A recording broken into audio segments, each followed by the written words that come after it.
नमस्कार दोस्तों, मेरा नाम है ऋषभ तिवारी और आप देख रहे हैं rank up with Rishabh YouTube channel.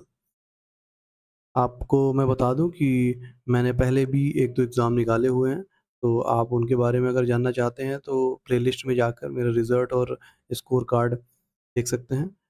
और आज का जो हमारा टॉपिक है वो है बहुत ही इम्पोर्टेंट यूपी एग्ज़ाम को लेकर इरिगेशन सिस्टम ऑफ यूपी। तो हम लोग इसको कवर करेंगे आज। और इससे 1 या 2 क्वेश्चन आना बनता है, कारण है यूपी का एग्ज़ाम है, यूपी के इरिगेशन सिस्टम से रिलेटेड 1-2 क्वेश्चन आना बनता है। तो चलिए देखते हैं, शुरू करते हैं और बहुत ही अच्छे तरीके से इसमें सारी चीज़ें कवर करी गई हैं। आप देखिएगा, बताइएगा फिर। तो इसमें पहले शुरू करते हैं कि यूपी को जो बाँटा गया है 9 एग्रो क्लाइमेटिक ज़ोन्स में बाँटा गया है और यूपी का क्लाइमेट बेसिकली है कैसा, तो ट्रॉपिकल मानसून वाला है। तो इसको सिर्फ़ ट्रॉपिकल भी नहीं बोलेंगे और सिर्फ़ मानसून भी नहीं बोलेंगे, दोनों का मिक्सचर है। रेनफॉल की बात करें तो गोरखपुर में हाईएस्ट सबसे ज़्यादा होती है, मथुरा में सबसे कम होती है।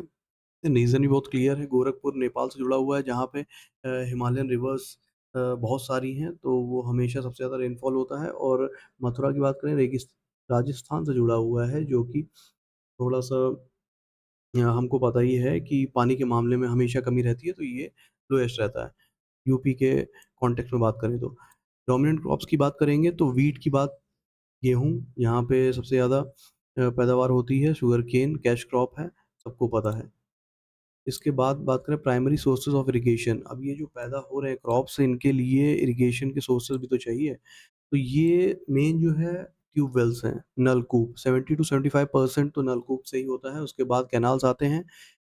देन ट्रेडिशनल अपने जो सोर्सेज़ हैं लाइक वेल्स, टैंक्स, लेक्स, ये आते हैं।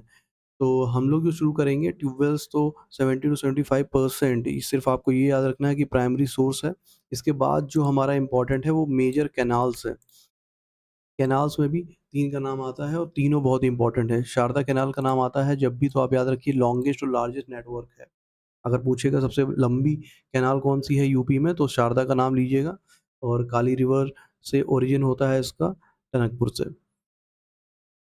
इसके बाद आते हैं ईस्टर्न यमुना कैनाल में। ईस्टर्न यमुना कैनाल की बात अगर कर रहे हैं तो ये ओल्डेस्ट है। जैसा कि हम जानते हैं यमुना का नाम हम लोग कब से सुन रहे हैं, बहुत समय सुन रहे हैं, तो ये ओल्डेस्ट है। और यमुना रिवर हथनी कुंड से ओरिजिन होता है इसका। इसके बाद हम लोग बात करते हैं गंगा कैनाल सिस्टम की, जो 2 भागों में बँटा हुआ है, अपर गंगा, लोअर गंगा। अपर गंगा हरिद्वार से ओरिजिन होता है, लोअर गंगा का नरौरा बुलंदशहर से ओरिजिन होता है। ये समझना इतना कठिन नहीं है क्योंकि आपको भी पता है। अगर आपने यूपी का मैप देखा है तो आप ईज़िली गेस कर सकते हैं। इम्पोर्टेंट डैम्स एंड प्रोजेक्ट्स की बात करेंगे तो इसमें जैसा कि आप देख पा रहे हैं, रिहांड डैम है इंडियाज़ लार्जेस्ट आर्टिफिशियल लेक। इसको गोविंद वल्लभ पंत सागर डैम भी बोलते हैं, सोनभद्र में है। परीक्षा डैम की बात करेंगे, बेतवा रिवर पर है, झांसी में है। तो परीक्षा के झांसे में मत फँसना बिटवा। वैसे हम लोग याद करते हैं, इसको रिलेट करते हैं। माता टीला डैम हो, राजघाट डैम हो, बेतवा रिवर पर है, ललितपुर में है। तो माता का बेटा ललित राज करेगा, ऐसे इसको रिलेट करेंगे हम लोग। अर्जुन डैम की बात करते हैं तो अर्जुन रिवर पर है, महोबा और हमीरपुर में। तो अर्जुन डैम, अर्जुन को अगर अ, इसको कैसे जोड़ना है देखते हैं। अर्जुन डैम अर्जुन रिवर पर है और महोबा हमीरपुर क्षेत्र में है। तो मोहब्बत को अगर साबित करना है तो अर्जुन बनना पड़ेगा, ठीक है?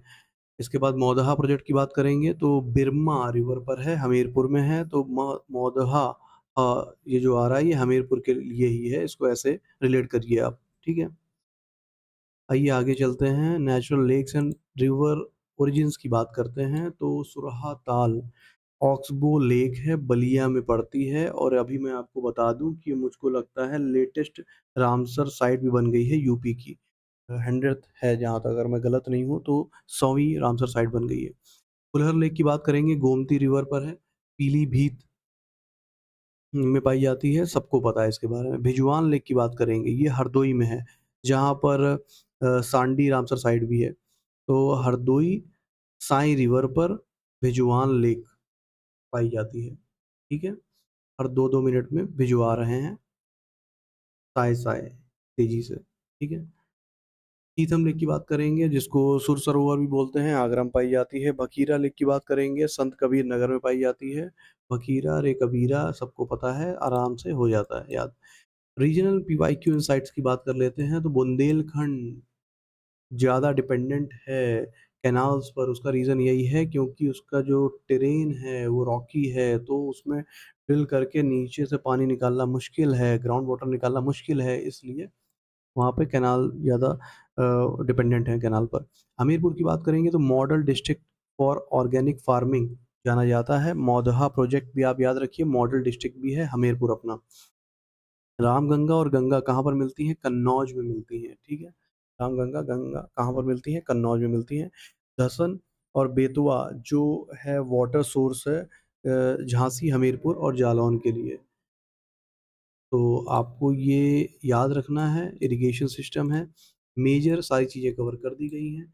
और आपको ये टॉपिक कैसा लगा? इसमें कंटेंट सही था, अच्छा लगा, नहीं लगा? आप कमेंट सेक्शन में बताइए। और इसके अलावा अगर आपको इसकी पीडीएफ चाहिए तो मैं आपको प्रोवाइड कर दूँगा, आप कमेंट सेक्शन में लिख दीजिएगा। धन्यवाद।